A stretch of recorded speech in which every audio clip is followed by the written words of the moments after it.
Nós já vimos que Deus ele se revela de uma forma geral, ou seja, através da revelação geral, que consiste nas obras da criação, que nós vimos na lição passada, e das obras da providência. E é sobre a providência que nós queremos, a providência de Deus que nós queremos conversar agora. Ou seja, falar na providência de Deus significa falar do governo de Deus. Algumas pessoas fazem uma pequena confusão, achando que a providência está no fato de Deus providenciar, fazer algumas coisas por nós. Não. A obra da providência é algo muito maior. Diz respeito ao governo de Deus. Deus, ele se revela a nós através do modo como ele governa, como ele dirige todas as coisas. Paulo, discorrendo lá para os filósofos na cidade de Atenas, lá no Areópago, conforme está escrito lá em Atos, capítulo 17, ele afirma o seguinte, que em Deus nós vivemos, nos movemos e existimos. Então nós existimos, nós somos quem somos por causa da ação de Deus na nossa vida. Então, nós vimos na aula passada que nós podemos conhecer a Deus através da criação, porque a criação é a obra artística, digamos assim, de Deus, Como um artista que faz alguma coisa, faz uma obra de arte, uma pintura, uma estátua, ou até um sanduíche, como nós vimos no nosso exemplo, ele faz isso e através da sua obra nós o conhecemos, Deus, ele criou todas as coisas e através da criação nós podemos conhecer muitas coisas sobre Deus. Mas nós conhecemos a Deus também quando nós começamos a pensar em como a criação funciona, como é que o mundo funciona. E começamos a perceber o governo de Deus em todas as coisas. Você crê que Deus, ele é grande, mas eu digo, Deus ele é muito maior. Ele é muito maior. E quando nós começamos a conhecer a criação, nós vemos como que Deus ele é maravilhoso, como que ele é imenso. Vamos pensar no universo. Quando você olha para o céu numa noite assim,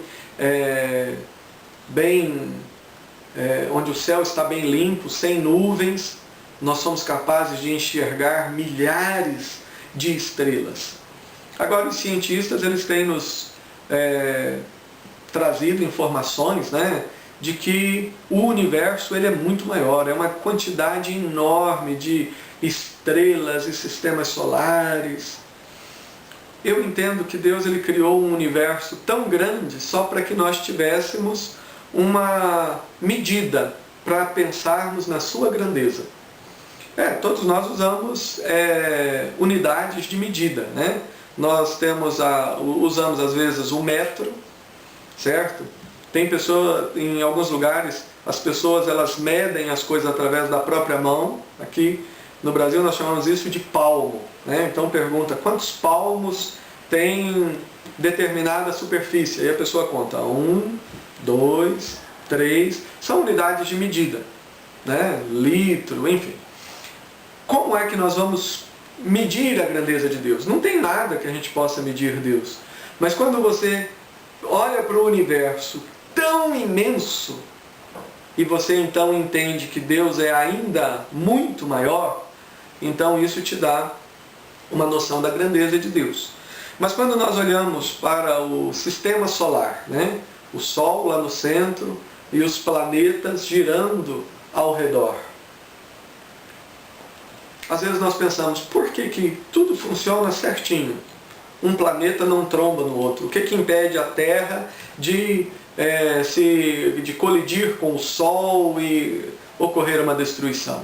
O que faz com que as estrelas mantenham a sua órbita?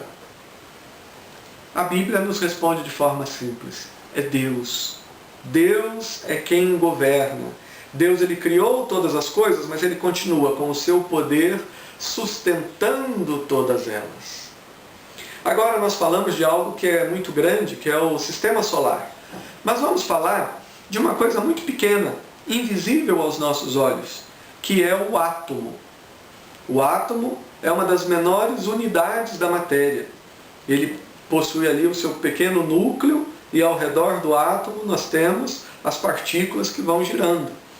Lá nas matérias lá de física e química, né, lá na escola, você deve ter ouvido lições, né, deve estar lembrado das lições acerca das moléculas, né? Ou seja, quando dois átomos se unem, eles se transformam numa molécula. E é aí que todas as substâncias, elas são formadas por moléculas. Até uma mesa como essa, ela é formada por uma quantidade muito grande de átomos.